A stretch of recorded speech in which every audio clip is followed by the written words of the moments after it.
Hej alle sammen. I dag vil jeg lave en haul til jer.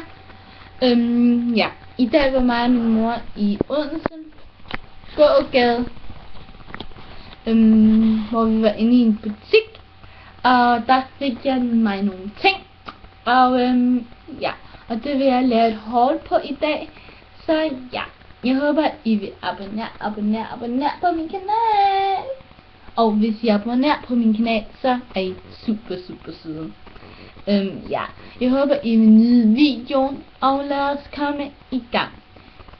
Så var mig og min mor inde i H&M. Og inde i H&M, der fik jeg et par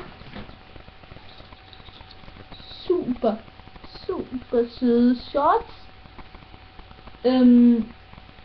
Ja, et par super søde shorts.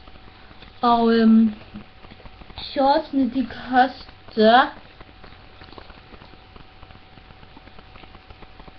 179 kroner. Ja, det er ikke sådan dyrt, synes jeg. Nej, det er ikke sådan dyrt, men ja, det fik jeg i hvert fald inde i H&M. Og så fik jeg mig også inde i H&M, der fik jeg også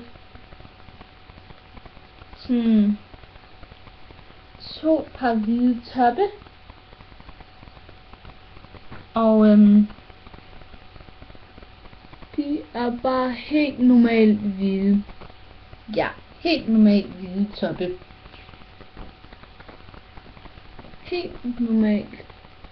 Så ja, det gør jo ingen forskel.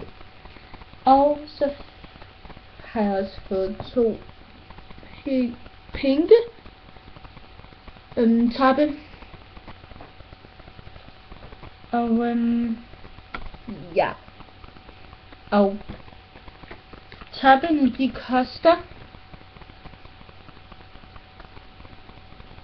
60 kroner. Og i alt kom mig og min mor vi af med i alt. Der kom vi af med 299, altså næsten 300 kroner. Ja, men ja, det var sådan set hele mit haul. Jeg håber I nød den her video, og hvis I har nogle spørgsmål til den her video, skriv ned i kommentarfeltet, og også hvis I har en idé til hvilken video I synes jeg skal lave, skriv ned i kommentarfeltet, og ja, så ses vi i min næste video. Hej hej.